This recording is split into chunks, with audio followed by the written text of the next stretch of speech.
Hola, buenas tardes. Ya vamos a dar inicio ahora sí con esta sesión. Muchas gracias a todos los que se han estado incorporando. Pues les damos la bienvenida y buenas tardes a todos por asistir a este seminario de documentación, descripción y revitalización lingüística. El día de hoy tenemos la sesión de construir el valor de una lengua, ideologías, políticas y prácticas lingüísticas en una familia wixárika, a cargo de la doctora Gesae Herrera. Antes de ceder la palabra, me va a permitir leerles un poquito acerca de la doctora para conocerla más. Gesae Herrera es doctora en Lingüística Aplicada. Se desempeña como docente en el programa de licenciatura en Lingüística Aplicada en la Universidad Autónoma de Nayarit. Es miembro del grupo de investigación Acción Lingüística y recientemente se ha incorporado a la red de investigación Social and Effective Factors in Home Language de la Asociación Internacional de Lingüística Aplicada AILA. Sus intereses de investigación incluyen ideologías lingüísticas, políticas lingüísticas, multilingüismo, translingüismo, lenguaje y globalización, así como justicia lingüística. Sin más, damos inicio a esta sesión y le cedemos la palabra. Muchas gracias, Andrea. Bueno, voy a comenzar. Ya Andrea me presentó. La presentación que les voy a hacer hoy es parte de lo que fue mi investigación del doctorado, donde pues trabajé lo que son las ideologías lingüísticas y las políticas lingüísticas aquí en México con distintas familias. Y en este caso, pues me voy a enfocar a lo que es una familia wixárika.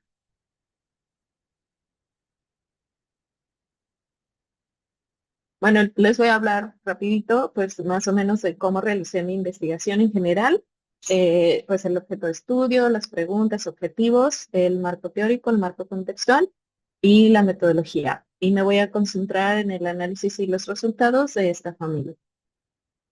El objeto de estudio de mi investigación fue cuáles son las ideologías lingüísticas, identificar cuáles son las ideologías lingüísticas que han construido y continúan construyendo la política lingüística mexicana y cómo esas ideologías se reflejan y reproducen en las prácticas lingüísticas de la sociedad mexicana. Entonces yo empecé esta investigación con esta idea de que pues las ideologías, que es cómo percibimos o las ideas que tenemos de las lenguas que hablamos y de las personas que hablan otras lenguas y las otras lenguas, se construyen, pero yo me preguntaba cómo se construyen, ¿no? Realmente. Y también tenía esta idea de que pues obviamente tienen que estar influenciadas por distintos factores, como en este caso pues la política lingüística y pues en México la política lingüística mexicana y que precisamente cuando podemos identificar estas ideologías, podemos pues verlas o cómo las identificamos, ¿no? Y las vamos a identificar en cómo se reproducen en las prácticas lingüísticas de la sociedad.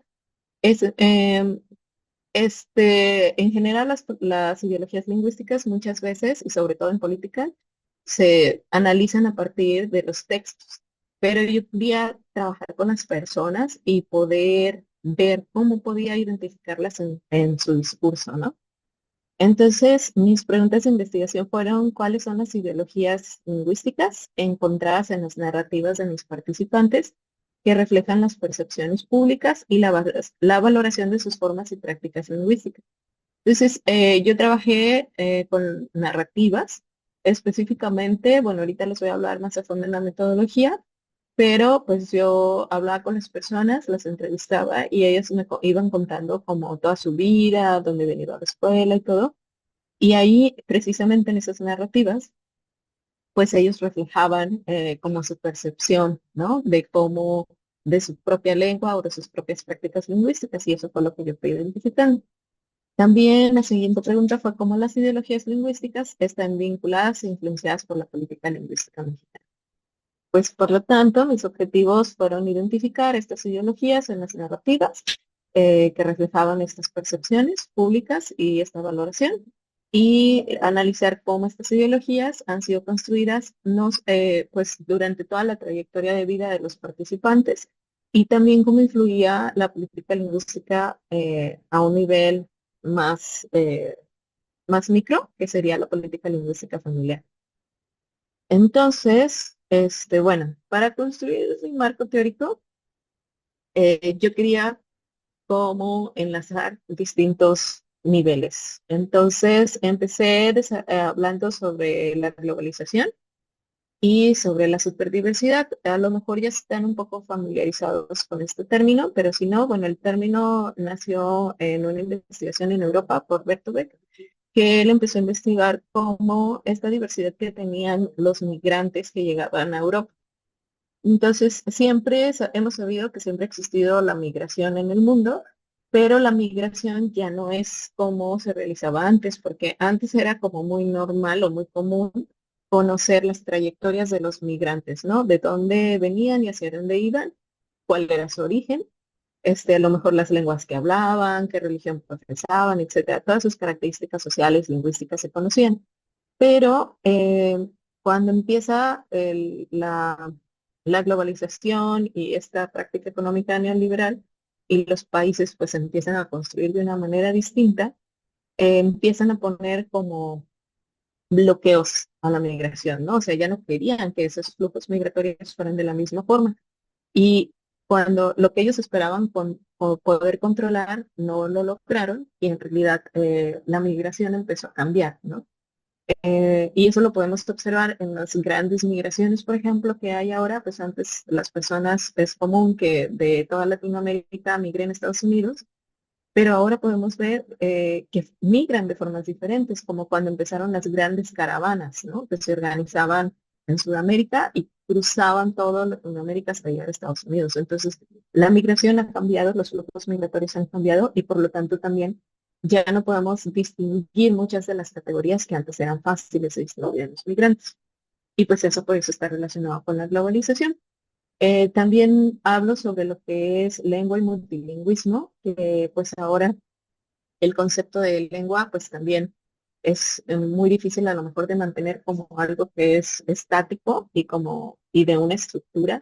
Y pues las nuevas tendencias del estudio de lenguas y multilingüismo pues hablan más de lo que es recursos lingüísticos en lugar de lenguas. Pero seguimos usando el término lengua pues para comprender como la suma de todos esos recursos lingüísticos que vamos adquiriendo a través de nuestra vida. Y pues las ideologías lingüísticas, que son las percepciones, o las ideas que tenemos de las lenguas, de sus hablantes, de todo lo que está relacionado, y que nos han enseñado que cuando hablamos de lenguas, no hablamos nada más de lenguas y sus hablantes, sino que inciden distintos factores a su alrededor, económicos, políticos, etc.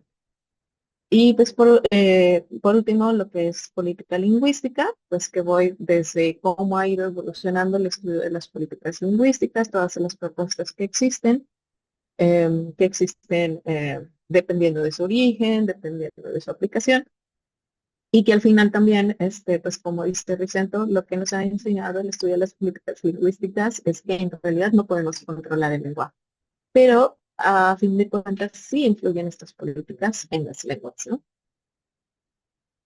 Y bueno, en donde desarrollé mi investigación, pues fue en la ciudad de Tepic, que es donde yo vivo. En este marco contextual, pues explico un poco todo lo que es México, porque hice mi investigación en una universidad extranjera.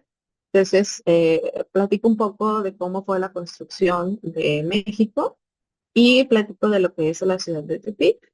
Y algo que quise destacar aquí fue como, pues a veces buscamos o presentamos datos sociográficos de lo que son los lugares donde realizamos la investigación, pero podemos también utilizar otras formas de visibilizar lo que realmente se vive en las ciudades. Y es así como decidí también usar el paisaje lingüístico de la ciudad para describir la diversidad lingüística que existe. ¿Por qué? Porque pues ya si nos vamos a los censos, bueno, digamos que el estado en Nayarit se identifica sobre todo con cuatro lenguas originarias, que son el Nayari Okora, Wixárika o Chol, Tepehuano Oda y Mexicanero, ¿no? Mexican. Entonces, cuando hablamos del estado de Nayarit, lo relacionamos con esas cuatro lenguas.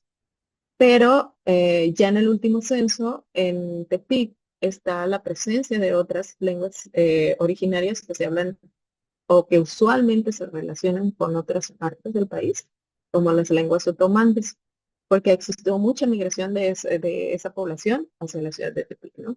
Entonces, digamos, se reconocen usualmente cuando describimos los lugares, pues se reconocen tales lenguas, pero cuando ya vamos más a fondo podemos observar que hay mayor diversidad. Y aquí pueden ver, por ejemplo, en la foto, bueno, no se ve muy grande, pero tenemos un letrero que está en español y luego está el letrero del nombre de este lugar que está en Wixárika y luego otro lado está un letrero que está en inglés, ¿no? Entonces, con eso nos podemos dar cuenta de la presencia de distintas lenguas que se hablan en la ciudad. Y pues también describo más o menos un poco de historia de cómo se fue construyendo la política lingüística mexicana a través de las diversas etapas de la construcción del país. Y bueno, mi estudio fue cualitativo. Yo trabajé con tres familias. Yo lo que quería, para poder identificar las ideologías lingüísticas, pues tenía que encontrar personas que tuvieran, que se enfrentaran a distintas, a lo mejor, dificultades por sus prácticas lingüísticas. ¿Por qué? Porque, por ejemplo, si yo fui socializada de forma temprana en español y toda mi vida hablé español, no me enfrenté a ninguna dificultad por mis prácticas lingüísticas, pues no sería tan fácil que yo pudiera identificar como distintas ideologías que existen, ¿no? A mi alrededor, o la diversidad, etcétera. Pero si hablamos con personas que tienen distintas prácticas lingüísticas al español, ellos seguramente han enfrentado desde muy jóvenes distintas situaciones que, a causa de sus lenguas.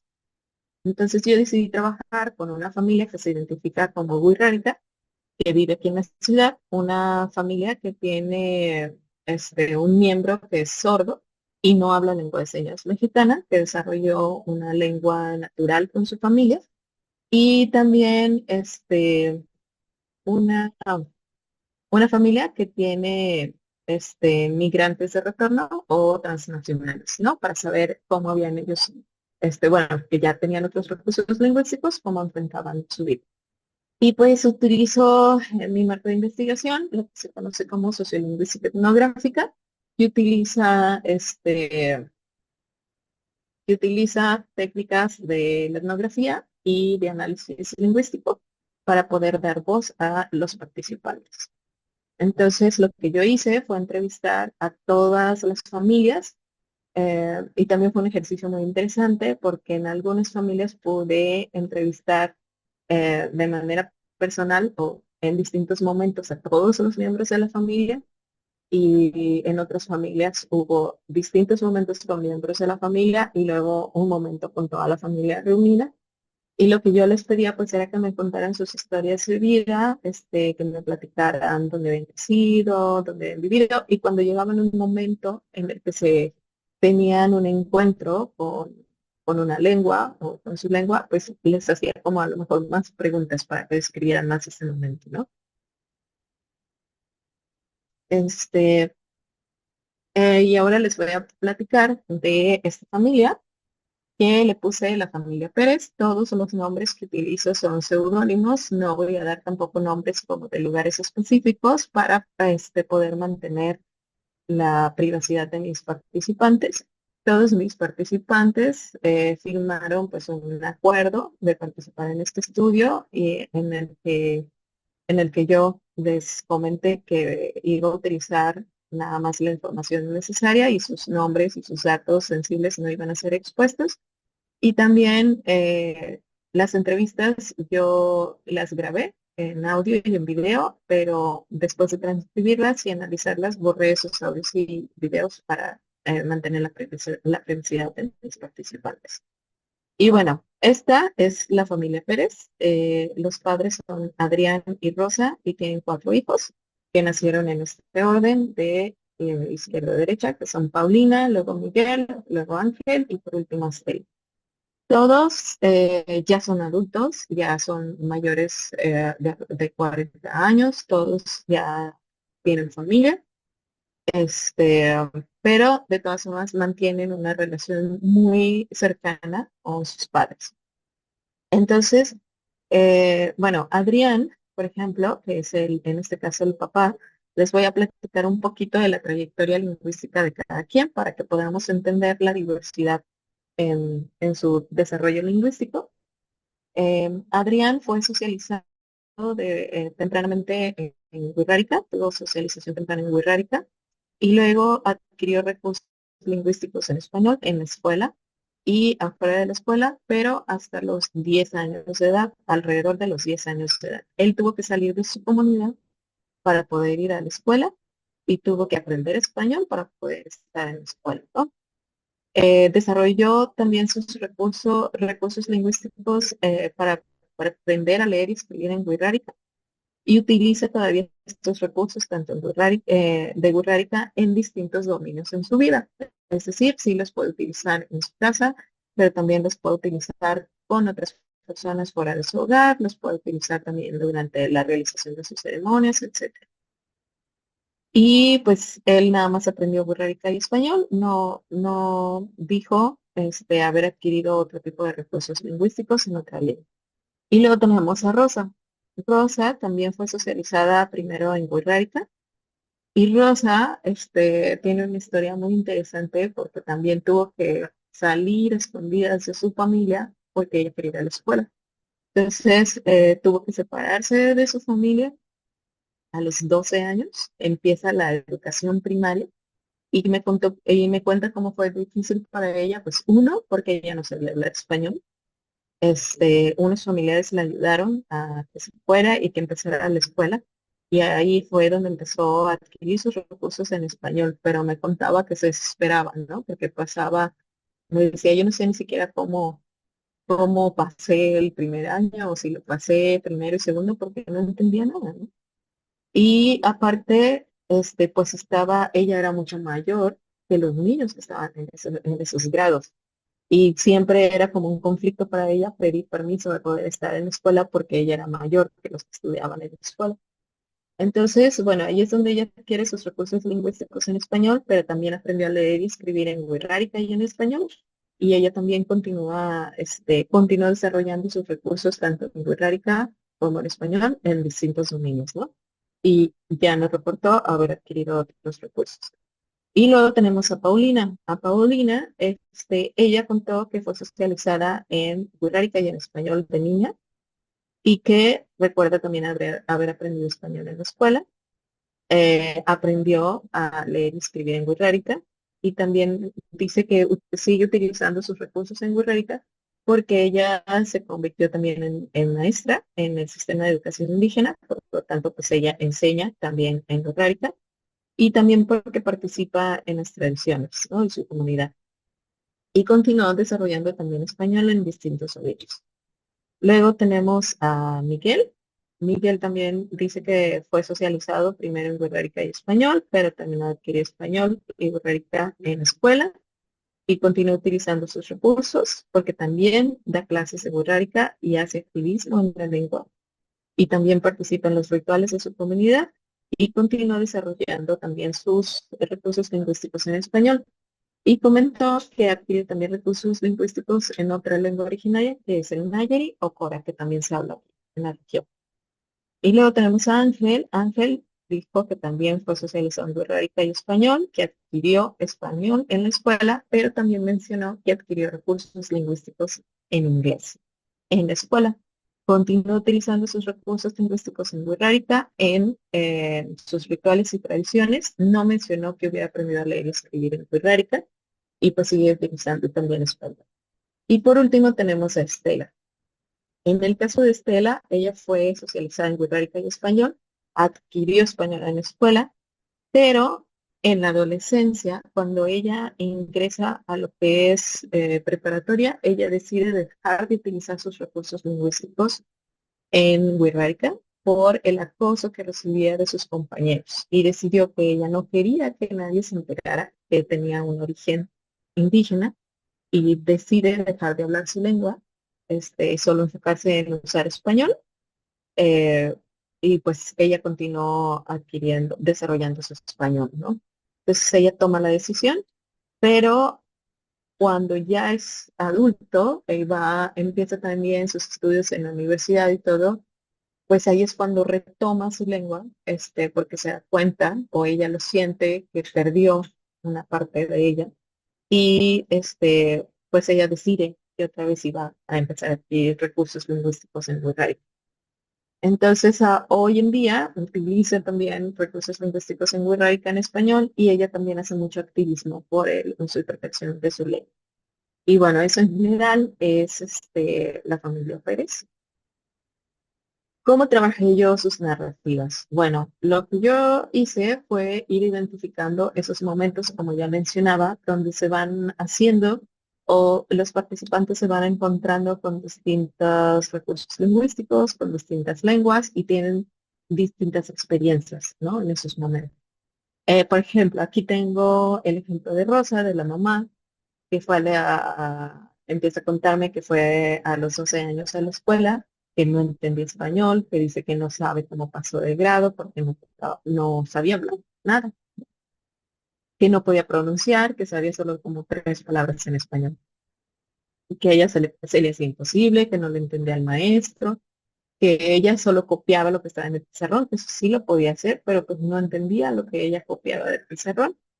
Y que cuando ya empieza a tener más confianza con sus compañeros, esa socialización la hizo unirse con ellos a jugar y eso fue como empezó a aprender español. Para ella no fue en sí que la enseñó el maestro, sino la socialización que tuvo con sus compañeros en la escuela.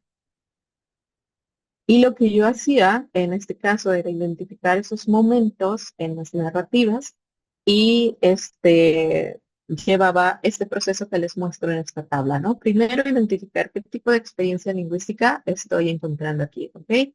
Este extracto de la narrativa describe el primer contacto de esta participante con otra lengua y cómo adquirió en este caso sus recursos lingüísticos en español.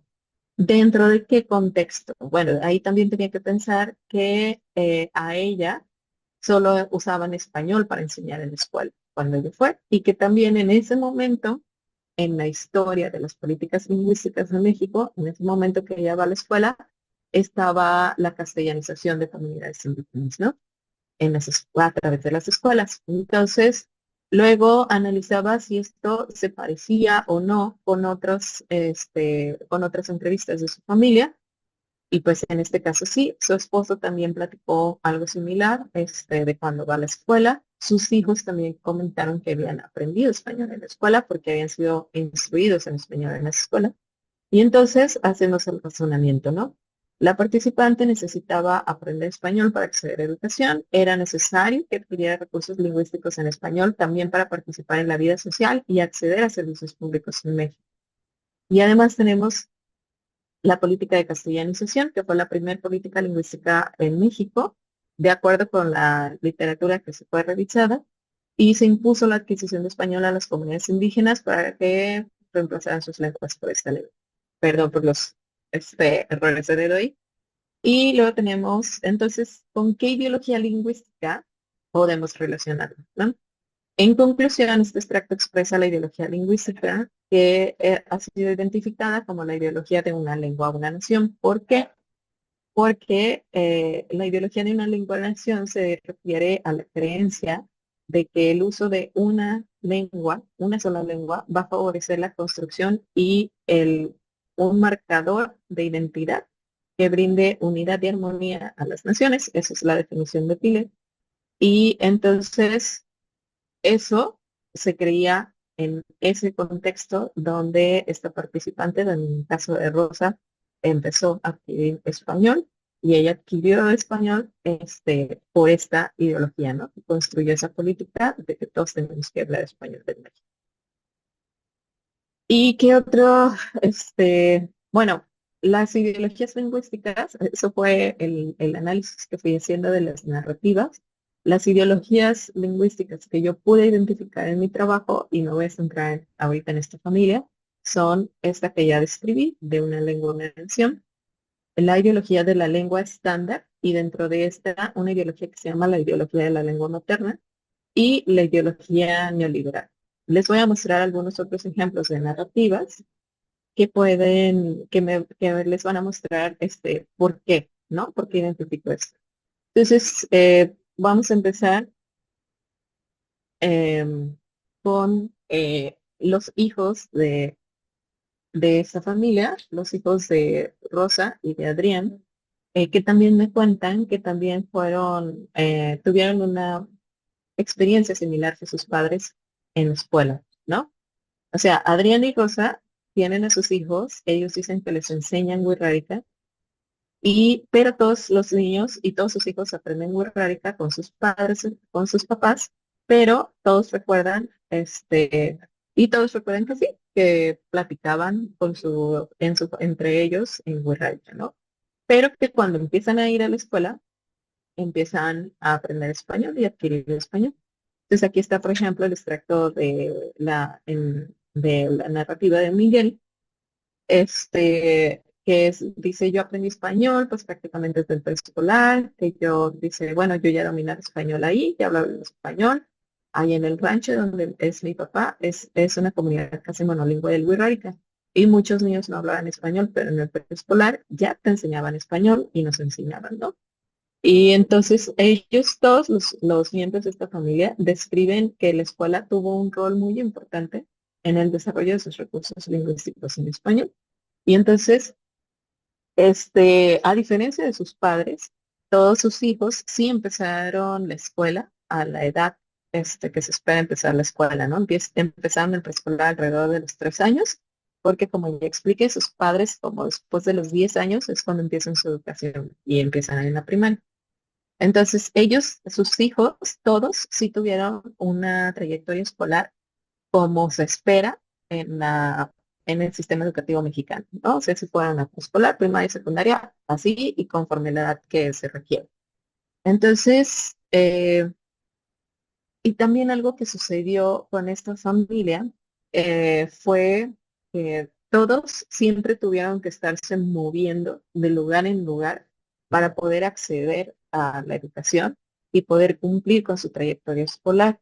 En el caso de sus padres les fue más difícil porque ellos sí, como les digo, les costaba trabajo, tenían que pedir permiso para poder acceder a la educación porque no tenían la edad ideal que se pide en las escuelas, porque ya eran más grandes, pero pues sus hijos, aunque sí siguieron una trayectoria normal, digámoslo así, en el sistema educativo mexicano, también tuvieron que moverse de lugar en lugar, ¿no? Y esta movilidad también se dio, por sus padres, porque sus papás, cuando terminan la primaria, los invitan a dar clases en el sistema de educación indígena y entonces los mandaban también a distintos lugares, ¿no? Y es ahí donde también podemos observar la movilidad. Entonces, además de esto, al convertirse los padres en maestros del sistema de educación indígena, eh, empiezan a trabajar también como castellanizadores. Entonces, me cuenta la mamá, ¿no? Empezaban que a ellos les decían que ellos tenían que enseñarles español a los niños, tenían que dejar de lado sus lenguas y ellos tenían que meter el español, pero que ya después a los años el gobierno, se dio cuenta que no estaba resultando y entonces los vuelven a capacitar y les dicen, no, ahora les van a impartir desde el contexto del niño, rescatando su cultura, sus tradiciones, sus costumbres. Y así fue como empezamos a trabajar.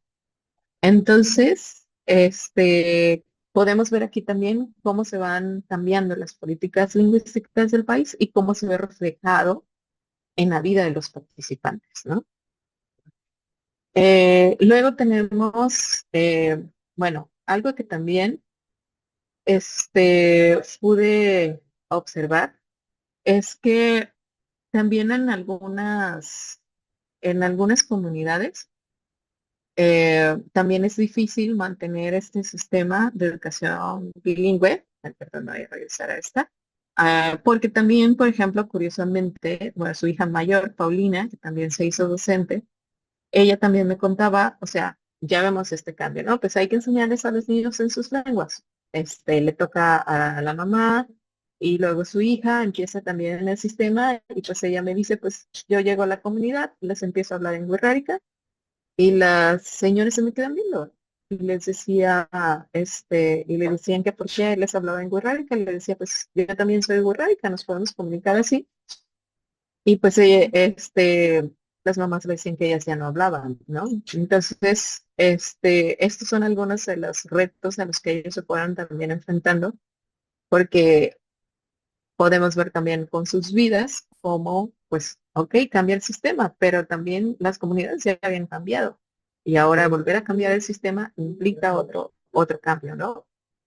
Entonces, incluso Paulina me decía que sus compañeros la criticaban mucho porque hacía esto, porque les enseñaba en Wixárika a sus alumnos, ¿no? Cuando en realidad así es como se espera que sea. Y bueno, también, y aquí vemos pues esa reproducción de esa ideología, que a pesar de que ya no debería existir, se sigue reproduciendo en las escuelas.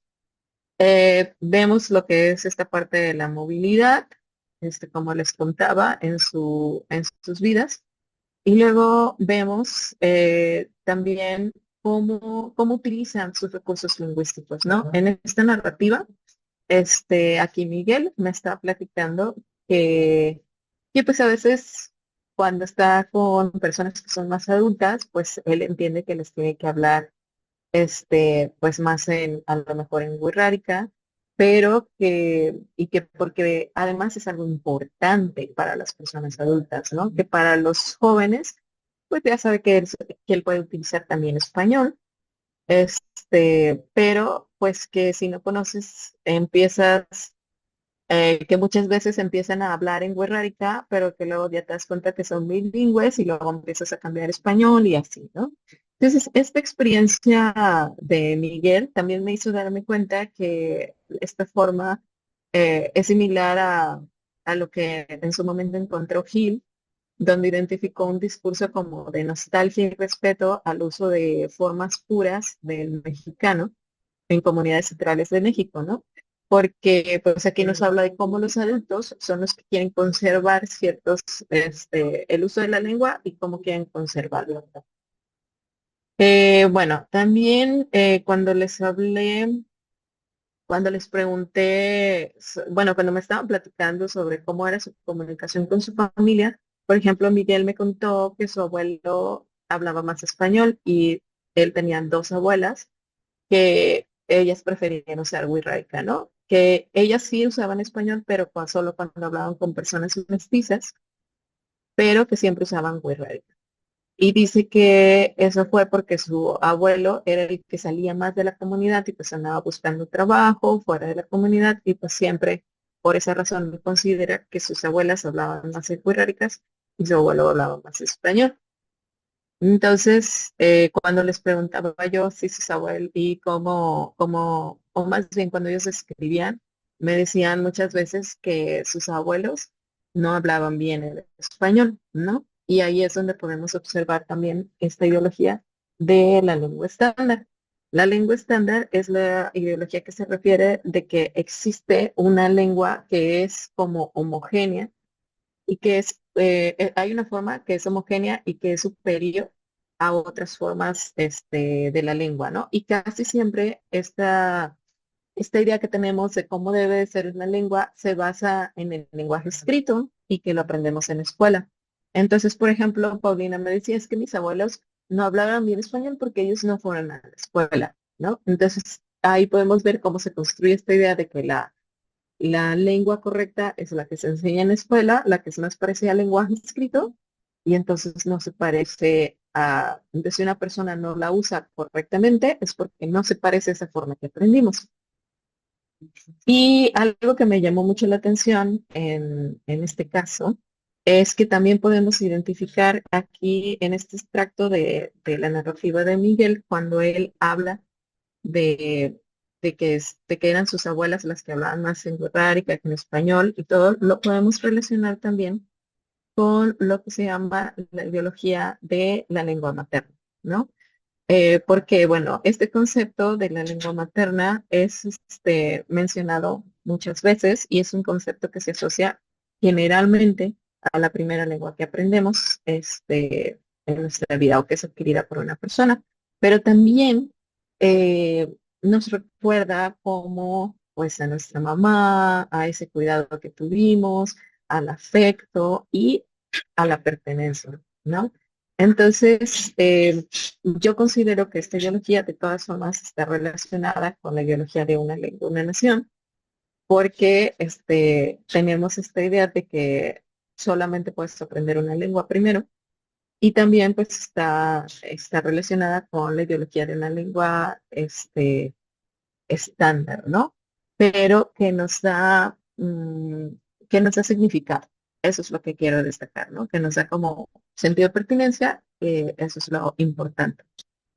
Como en el caso de esta familia, porque en realidad, a pesar de que todos tienen distintos recursos lingüísticos en Wixárika, a lo mejor unos tienen más y otros menos, todos la consideran su lengua materna porque les hacen ese sentido de pertinencia. Y bueno, y por último, la ideología neoliberal.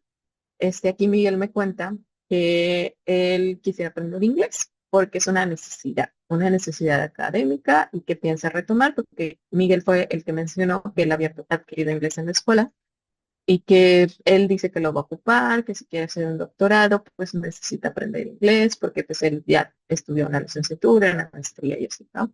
Entonces, la ideología neoliberal ha surgido de estos procesos de globalización y pues se refiere a la idea o a la creencia de que el inglés es una lengua global que nos da un acceso social o que nos da ventajas económicas, que nos da acceso a mejores empleos. Esta idea surge de Piller y Shaw en el 2013. La ideología surgió cuando hablaban de sus intereses en otras lenguas, ¿no? A pesar de que aquí Miguel sí menciona que ya ha explorado otras lenguas, en este caso la lengua Nayari, y se le ha hecho fácil porque se parece a su lengua wixárika, pues dice que si aprendiera una tercera lengua, pues sería el inglés, precisamente por este interés. Y bueno, nada más para ir cerrando, eh, ¿cómo se relacionan entonces estas ideologías que puede identificar con la política lingüística mexicana también? Y en sí lo que yo pude observar son interrelaciones entre la política lingüística del país, las trayectorias lingüísticas de mis participantes y también la política lingüística familiar. Aunque no me centro aquí mucho, bueno, en esta presentación no me centré mucho en la política lingüística familiar. En esta familia, como les dije, todos se consideran que tienen recursos lingüísticos en Wixárika. Y los papás decían que todos sus hijos hablaban en Wixárika, ¿no? Todos mis hijos hablan Wixárika. Pero pues ya en las entrevistas, pues ya ellos me contaban que casi no usaban la lengua, o solo en espacios muy reducidos, cuando tenía que ver con sus ceremonias, etcétera. Y algo que fue todavía más destacable fue que ellos, los que ya tienen hijos, ya no les han enseñado la lengua wixárika a sus hijos, ¿no? Entonces hay un desplazamiento que se va invisibilizando en esta familia porque todos tienen una percepción de todos, tienen su identidad muy marcada, pero entonces se empieza a volver invisible esto que están haciendo ya los hijos, ¿no? De no transmitir la lengua a los nietos, en este caso de Rosa y Adrián. Entonces, bueno, ¿cómo se han formado estas interrelaciones? Bueno, estas interrelaciones para mí, pues vemos cómo la ideología de una lengua, una nación, y la asimilación de diferentes lenguas y culturas en una sola identidad mexicana, pues ha sido a través de la enseñanza de español, ¿no? Y esta enseñanza de español a través de una educación formal en las escuelas ha ayudado también a construir esta ideología de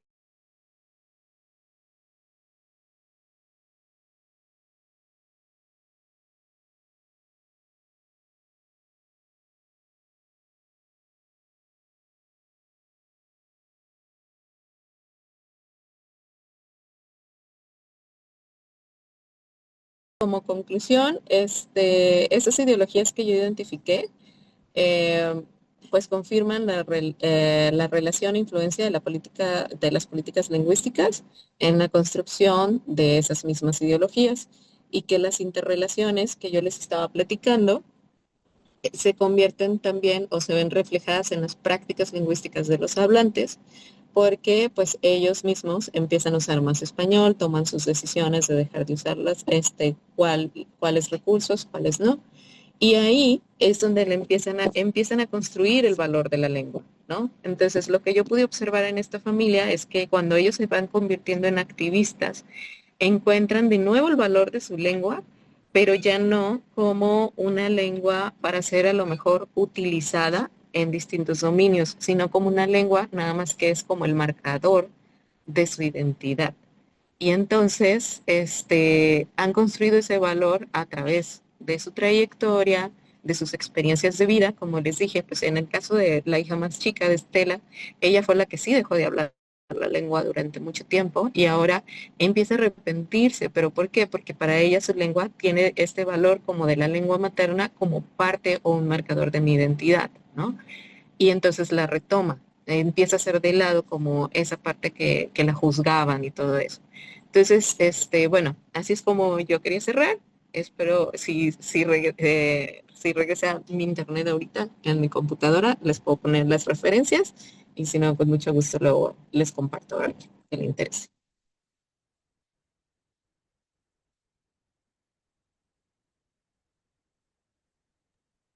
Muy bien, pues le agradecemos mucho a la doctora Gesed por esta sesión. Podemos abrir un espacio de preguntas y cualquier duda, cualquier comentario que quieran decir. Igual los que tengan micrófono pueden integrarse sin problema para hacer alguna pregunta, algún comentario. Los que no pueden dejarlo en el chat y nosotros lo vamos a ir leyendo. En lo que... Sí, adelante.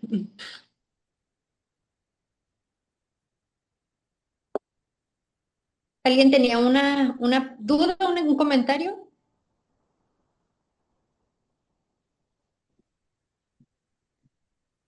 Buenas tardes. Buenas tardes, adelante. Eh, Gracias. Buenas tardes. Mi nombre es Eric Benítez, del estado de Oaxaca, maestro de educación indígena también. Eh, y pues primero que nada, pues agradecer por la plática, que creo que tenemos situaciones muy similares en toda eh, nuestro país y posiblemente en lo que es la América indígena, ¿no? Eh, en Oaxaca, pues tenemos uno de los más grandes subsistemas de educación indígena a nivel nacional. Somos casi 14,000 maestros. Y esta cuestión que hemos identificado de precisamente muchos maestros de educación indígena de más de 20 años de servicio, más de 30 años de servicio, eh, tienen narrativas similares a las que nos presenta del maestro, ¿no? En donde, pues, me incluyo, nos erigimos como, ¿cómo se puede decir? No quiero utilizar la palabra salvadores de la lengua, pero creo que esa podría ser un buen concepto, ¿no? Pero desafortunadamente muchos de los maestros de educación indígena no les enseñan a sus hijos a hablar la lengua, ¿no? No se habla la lengua en casa. ¿Sucede algo parecido? ¿Cómo se interpretaría esta ideología lingüística? Esa sería mi pregunta. Ok, Gracias.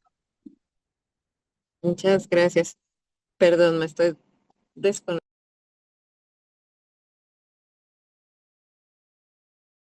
Listo. Muchas gracias por su comentario, su pregunta. Este, bueno, aquí, pues, de hecho, no me enfoqué mucho en lo de política lingüística familiar.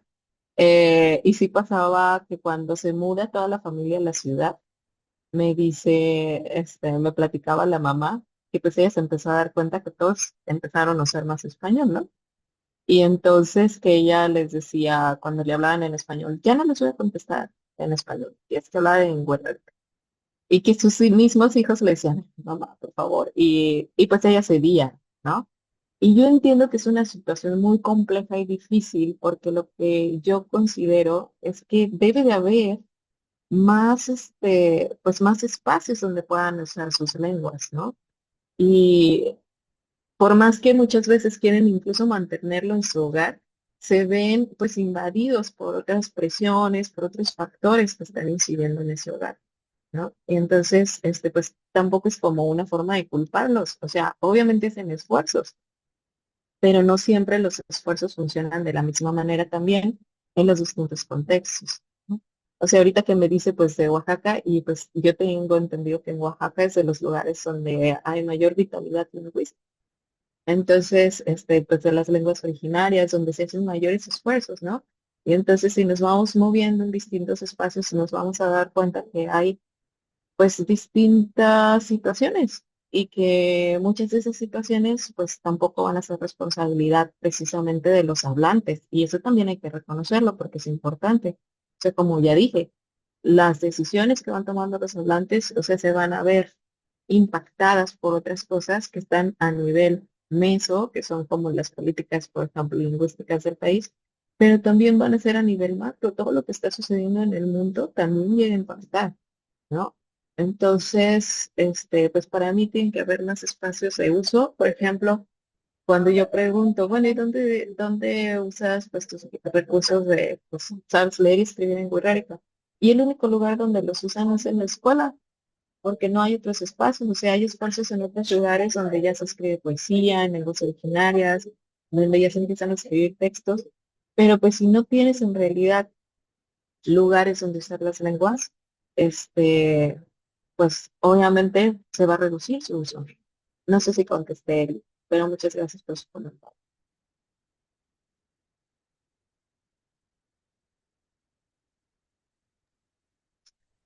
Muy bien, en lo que alguien también más, si gusta hacer una pregunta, dentro del chat, Norma Barranco comenta si encontró en las narraciones algún componente simbólico que incentivó a las revitalizaciones de la lengua en términos culturales. Bueno, no sé si necesariamente sea como un componente simbólico, Norma, pero sí es muy marcado que donde más se sigue utilizando la lengua es en los rituales y en las prácticas culturales de las comunidades, ¿no? Ahí es donde incluso estos participantes me decían que era donde utilizaban más sus recursos lingüísticos en su lengua. Es como el espacio, que donde todavía se sigue utilizando, ¿no? Más marcado. Muchas gracias. Todavía tenemos también una pregunta. Si alguien quiere comentar, adelante, puede prender su micrófono y su video sin problema. Mientras también de parte de... Hola, Adelante. sí, perdón. Buenas tardes. Bueno, primero felicitar a la doctora Gesae, una presentación muy interesante. Y yo tenía una pregunta o un comentario, no sé cómo decirlo, con respecto a esto último que dijo, que, bueno, que ya en la etapa adulta, esta familia es como le dieron un valor diferente a la lengua, ¿no? Como un marcador de identidad. Había un texto que había leído sobre funciones lingüísticas y los autores decían que no se valía como que la sociedad cambiara funciones instrumentales de una lengua por funciones simbólicas, es decir, a la lengua indígena dejarle solamente funciones simbólicas y restarles funciones instrumentales, ¿no? Porque eso iría en detrimento del uso de la lengua indígena. Entonces, mi pregunta sería, sin duda es importante que la lengua tenga un valor cultural, ¿no? Y simbólico, pero ¿eso es suficiente para lograr el mantenimiento o continuidad de una lengua indígena? Hola Roberto, muchas gracias por tu comentario y tu pregunta. Dicho, pues sí, también mira, mm, es que también yo vi cómo iba cambiando, incluso este valor cultural y simbólico, incluso yo había leído que también se empieza a convertir en un producto, ¿no? O sea, lo que vemos ahora de las artesanías y todo, y se empieza todo a convertir en un producto, incluso las lenguas, como de esto es la cultura originaria y esto es de verdad porque yo pertenezco a este grupo y yo tengo estos recursos lingüísticos. Y pues para contestar a tu pregunta, pues no, yo no creo que sea suficiente. Yo creo que se deben de hacer mayores esfuerzos, se deben de hacer, hace falta más investigación, sobre todo en todos los contextos. O sea, como les dije, yo decía, ¿cómo es que todos ellos se identifican como muy radicas? Todos saben, me dicen que saben hablar la lengua, que saben leer y escribir, y yo, pero no les enseñaron a sus hijos y parecía como que no se daban cuenta que eso tenía un impacto este mayor, ¿no? Que todo el activismo y lo que hacen. pero también lo entendía por todos los otros factores a los que enfrentan. Entonces, pues también como investigadores no es como ponernos a decir, "Oye, no debería ser eso". O sea, no, más bien es comprender por qué está esta situación y entonces buscar cómo atacar esos factores que están incidiendo para que ellos tomen esas decisiones. Pero no es suficiente que se convierta, como dices, en algo simbólico, en un marcador de identidad. Yo considero que hace falta más investigación, más talleres como este, que es un esfuerzo muy grande, el de Inolego, seguir promoviendo y dando a conocer las investigaciones que hacemos en ese sentido y seguir promoviendo espacios donde discutamos y busquemos más aportes, ¿no? Para contrarrestar y apoyar a la revitalización lingüística. Gracias.